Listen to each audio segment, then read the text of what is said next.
Merci de nous retrouver dans cette émission spéciale consacrée au 19e Congrès national du PCC.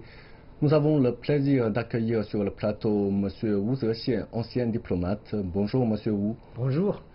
Alors, pourquoi cette session, cette 7e session plénière du 18e comité central du PCC, alors que le 19e congrès national du PCC va bientôt s'ouvrir? Bon, il faut savoir que cette session plénière du comité central issu du 18e congrès est obligatoire. Parce que durant cette session, les membres du comité central du 18e congrès devraient approuver 3 documents importants qui seront présentés au 19e congrès. Alors, quels sont les 3 documents importants? D'abord, évidemment, le rapport du parti qui devrait être présenté par le président Xi lui-même, c'est le secrétaire général du parti. Bon. Ensuite, il y a un deuxième document aussi très important, c'est le rapport de la commission disciplinaire du parti. Alors, un responsable de cette commission devrait présenter aussi ce rapport au 19e congrès. Le troisième document, c'est une proposition faite par le comité central du 18e congrès concernant la révision de la charte du parti. Alors, donc, il faut que ce comité central du 18e congrès approuve ces 3 documents préparés par le bureau politique afin que, officiellement, ce sera 3 documents présentés, au moment du 19e congrès. D'accord. Et est-ce que c'était aussi l'occasion de faire un petit bilan du travail des 5 ans écoulés? Évidemment, c'est le moment de faire le bilan. D'ailleurs, dans le rapport, on va certainement détailler le bilan, mais déjà, au cours des discussions, d'après ce qu'on a vu dans le communiqué, il y a un bilan tout à fait positif pour tout ce qui a été réalisé durant les 5 dernières années. Alors, il y a certaines phrases qui sont très intéressantes. Par exemple, dans le communiqué, on a dit, durant ces 5 dernières années, le parti a réussi à régler certains problèmes difficiles qu'on avait eu envie de régler, mais sans la possibilité de les régler.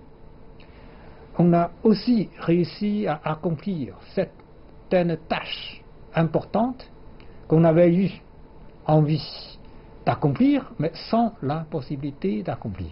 Vous voyez, ce sont des expressions qui sont exceptionnelles en fait, parce que ce n'est pas le langage ordinaire. Alors, qu'est-ce que ça me fait penser? En effet, je pense à beaucoup de choses. Par exemple, la restructuration de l'économie nationale. Alors, il faut savoir que depuis 2008, la Chine est confrontée à une morosité de l'économie mondiale. L'économie chinoise était principalement basée sur l'exportation. Bon. Mais face à cette crise, qui réduit la possibilité d'exporter les produits, il faut faire quelque chose. Alors, ce que nous avons fait, c'est de restructurer notre économie. Aujourd'hui, la consommation domestique joue un rôle de plus en plus important pour la croissance économique du monde. Voilà. Donc, on n'est plus lié uniquement à l'exportation. D'accord? Ça, c'est quelque chose de très important. Pour réaliser ceci, nous avons dû faire beaucoup de réformes. Il y a une autre chose qui est à signaler, c'est que durant cette restructuration économique, on a dû aussi réduire la surcapacité de production de certains produits comme l'acier, comme le ciment. Alors, l'acier est le producteur numéro 1 du monde en termes de production de l'acier et de ciment. Alors, on a dû fermer des entreprises pour réduire considérablement la production de l'acier et du ciment. Qu'est-ce que cela signifie? Cela signifie tout simplement des licenciements, des chômeurs. Alors qu'est-ce qu'on fait? Il faut leur offrir, premièrement, la garantie sociale. Il faut bien qu'ils vivent. Ensuite, il faut leur offrir de nouvelles opportunités de travail. Ce n'est pas facile. Pour un gouvernement, ce n'est pas toujours facile de gérer ce genre de dossier. Mais or, on a réussi. On a réduit en effet considérablement la surcapacité de production en termes de l'acier, en termes de charbon, et on a réussi à offrir en même temps chaque année plus de 13 millions de nouveaux emplois aux nouveaux demandeurs d'emploi. Ça, c'est quelque chose d'extraordinaire. Un troisième exemple, par exemple, c'est la lutte contre la pauvreté.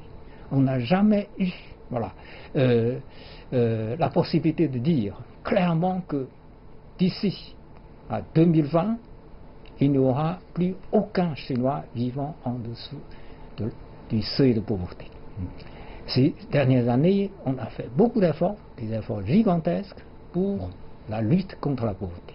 Chaque année, pratiquement à peu près 13 millions de Chinois, surtout des ruraux, vivant en dessous du seuil de pauvreté, ont pu sortir de l'état de pauvreté. Voilà. Donc l'objectif fixé pour l'année 2020 sera certainement atteint, c'est-à-dire à ce moment-là, il n'y aura plus aucun Chinois vivant en dessous du seuil de pauvreté. Tout ça, ce sont des tâches énormes qu'on a réussi à accomplir, ce sont des difficultés énormes qu'on a réussi à régler. Donc voilà, ce communiqué n'est pas très long, mais ça renferme beaucoup de choses. Oui, justement, sinon, outre l'aspect politique, on a remarqué un autre point, c'est que il y a certains membres du parti ont été exclus du parti. Et pouvez-vous nous en dire plus? Ça, c'est aussi un aspect très intéressant. Durant ces 5 dernières années, ce qu'on a constaté, c'est que la lutte contre la corruption est une lutte menée à tambour battant. Voilà. La liste qu'on a donnée dans le communiqué montre qu'il y a un membre du bureau politique qui a été sanctionné par le parti. Il y a un ancien ministre, le ministre de la Justice, qui a été sanctionné. Il y a l'ancien maire de Tianjin, qui était au rang de ministre, qui a été sanctionné. C'est-à-dire il y a beaucoup de hauts placés. Voilà, ce sont des grandes personnalités. Un membre du bureau politique, c'est vraiment, ça se trouve au top niveau. Merci monsieur pour cette présentation très précise du 19e congrès du PCC.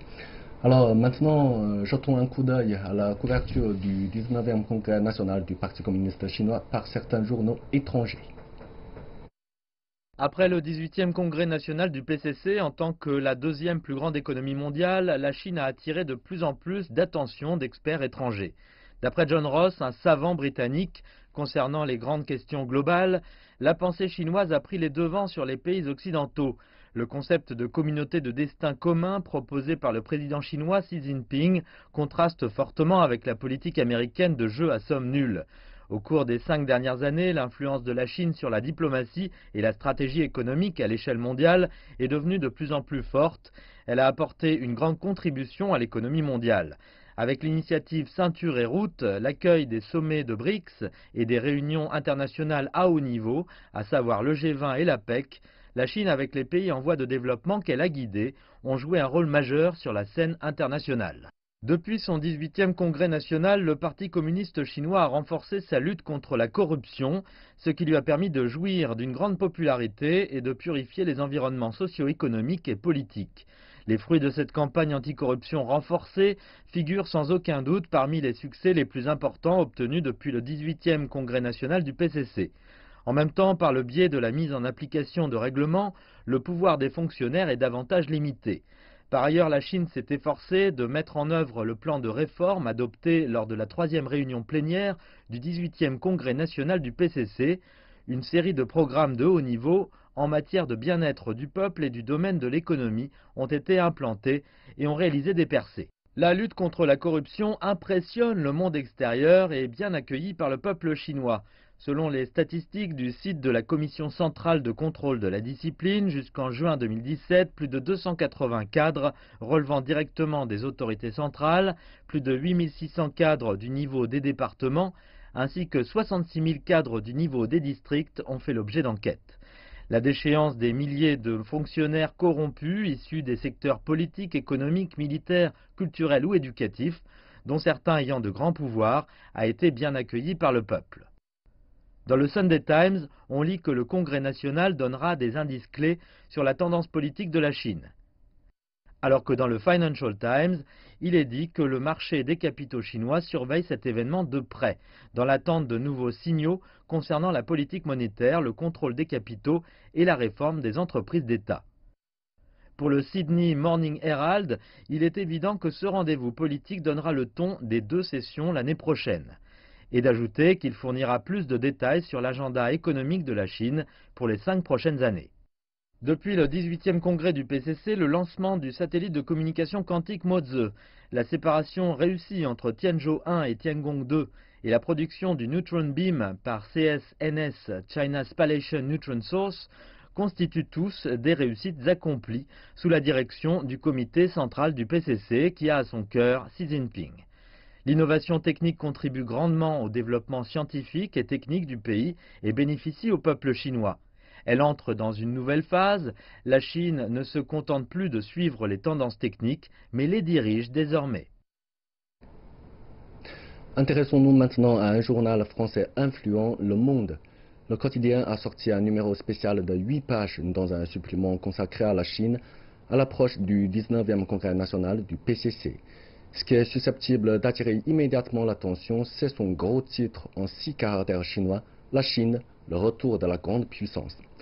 Notre correspondante à Paris, Tian Weiyu, a eu l'occasion de parler avec des journalistes qui ont réalisé ce numéro spécial.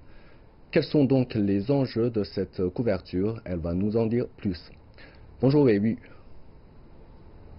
Bonjour. Pouvez-vous nous expliquer en quoi cette couverture du Monde a une importance particulière et quels sont les sujets traités dans ce dossier? J'ai maintenant donc cette une qui a fait le tour de tous les réseaux sociaux chinois dans les mains. La Chine, le retour de grande puissance, c'est dans l'édition spéciale publiée ce dimanche dans le journal Le Monde. Il faut savoir que c'est assez rare d'avoir un supplément de 8 pages dans un journal tel que Le Monde. La dernière fois, c'était à l'occasion de l'élection américaine.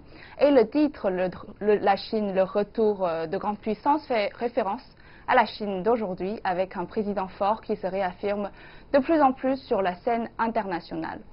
Ce qui est intéressant, c'est que cette édition a commencé avec une anecdote assez intéressante. En 2008, les chauffeurs de taxi à Pékin ont été distribués des brochures en anglais pour pouvoir communiquer avec les étrangers, alors qu'aujourd'hui, c'est la petite fille de Donald Trump, le président américain, à apprendre à chanter en chinois. Avec cette anecdote, l'édition annonce l'entrée dans une nouvelle ère mondiale où la Chine va changer les règles du jeu, dominées depuis la fin du deuxième guerre mondiale par les Américains.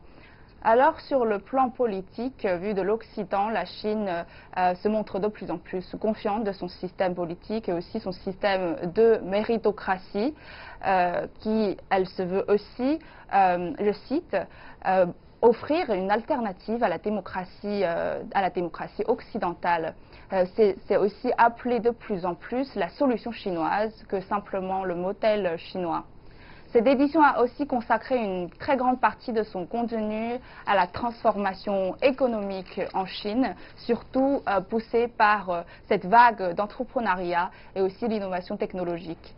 Dans un écosystème digital unique et dynamique, le nouveau mode de vie des jeunes Chinois intéresse et aussi c'est un sujet à porter. Bien sûr, il y a les grands dossiers tels que la lutte contre la corruption et les enjeux à venir dans les années comme le maintien de la valeur de yuan, la fuite des capitaux, la réforme des entreprises d'État, ce sont aussi des sujets soulignés. Nul doute qu'il y aura aussi d'autres articles apparus dans le reste de la presse française dans les jours à venir à l'occasion de l'ouverture du congrès ce mercredi. Merci Weiyu pour ces informations. Comme nous avons pu le voir tout à l'heure dans le reportage, les progrès tous azimuts qu'a réalisé la Chine depuis le 18e congrès national du PCC ne sont pas passés inaperçus pour les médias internationaux. Toutefois, des critiques ont également été émises dans certains médias, à l'instar du quotidien français Le Monde. Alors, Monsieur Wu, que pensez-vous de cet article du Monde? Bon, j'ai jeté un coup d'œil, en effet, sur l'article, sur cette série d'articles parus dans Le Monde. Ce que j'ai retrouvé, à mon avis, c'est un vieux langage. C'est un vieux langage utilisé par certains commentaires, qui nous rappellent la confrontation idéologique de l'époque de la guerre froide. Malheureusement, à mon avis, pour un journal de grand nom, et qui n'a pas voilà, tenu compte de l'évolution du temps, de l'évolution de notre monde et surtout de l'évolution de la Chine. La Chine a profondément changé. Ce n'est plus intéressant d'utiliser, de continuer à utiliser un vieux langage pour qualifier voilà, la Chine, par exemple, la politique extérieure de la Chine d'expansionnisme. Voilà, c'est complètement aberrant. Voilà, c'est absolument sans le moindre fondement. C'est donc une critique infondée, voilà, infondée parce que la Chine, voilà, dans l'histoire contemporaine de la Chine a été victime de multiples agressions de la part des puissances extérieures. La Chine n'a jamais agressé personne. Bon, alors, si on dit qu'aujourd'hui la Chine essaie de pratiquer une politique expansionniste, ça fait rire, ça fait rire. Un exemple. Au mois de mai, la Chine a organisé voilà, un forum de haut niveau dans le cadre de la coopération ceinture et route. Combien d'hôtes étrangers sont venus? Il y a eu 29 chefs d'État ou chefs de gouvernement qui sont venus assister à ce forum. Les autres pays ont envoyé des personnalités de haut rang, des ministres, des représentants personnels, des chefs d'État, etc. etc. Bon, pratiquement tout le monde était là. Si la Chine est un pays expansionniste, comment voulez-vous qu'une centaine de pays soient représentés voilà, à cette occasion? En plus, ce n'est pas simplement un forum de coopération où on parle. C'est aussi un mécanisme qui voilà, effectue voilà, concrètement voilà, les projets de coopération. Et il y a beaucoup de projets qui sont déjà réalisés, il y en a d'autres qui sont en cours de réalisation. Je peux donner des exemples voilà, très nombreux. Voilà. Donc, c'est vraiment aberrant de dire que voilà, la Chine applique une politique extérieure d'expansion. Alors, ce n'est absolument voilà, pas fondé. Et oui, pourquoi cette critique très biaisée, infondée? Bon, à mon avis, bon, pour un journal qui veut voilà, attirer voilà, l'attention des gens, il essaye de créer voilà, des commentaires genre tape à l'œil. Hein. Bon, à mon avis, bah, c'est un caractère commercial, à mon avis. Bon, mais c'est dommage parce que un journal, ce n'est pas simplement un outil commercial, c'est aussi voilà, une plateforme qui donne des informations utiles au public, qui doivent être utiles au public. Bon, à mon avis, encore, on n'a pas à faire trop attention à ce genre d'article. Sinon, une autre question, oui. En règle générale, selon vous, dans quel esprit un certain nombre de médias occidentaux émettent des critiques au vitriol envers la Chine, alors que les aspects positifs sont souvent évoqués en demi-teinte? Il faut voir des choses de façon plus complète. C'est vrai, il y a certains médias qui préfèrent voir les choses à travers le prisme, mais ce n'est pas tout le monde qui applique ce genre voilà, de vision, parce qu'il y en a d'autres. Il y a des personnalités de haut rang, il y a des anciens dirigeants français qui font des commentaires tout à fait objectifs. Bon, en plus, il ne faut pas croire que les lecteurs qui lisent des journaux ou des commentaires de ce genre vont vraiment croire. Hein. Bon, il ne faut pas penser que les gens sont dupes. Bon, quand même, voilà. Les gens viennent en Chine, les gens constatent, les gens ont des contacts. Je dis des visiteurs étrangers. Donc parfois ce sont des titres ou des articles accrocheurs. Voilà, c'est le genre tape à l'œil. Bon. À mon avis, c'est ça. Bon. Merci, M. Wu, pour toutes ces informations et le décryptage pour le congrès. Bon. Je vous en prie. Alors, et ainsi s'achève cette rubrique spéciale. Merci à vous, Monsieur l'ambassadeur. Et demain, notre chaîne diffusera en direct la conférence de presse du 19e congrès national du PCC. Monsieur Wu sera de nouveau notre invité sur le plateau pour nous éclairer l'événement. On se retrouve après une courte pause pour la suite de ce journal. À tout à l'heure.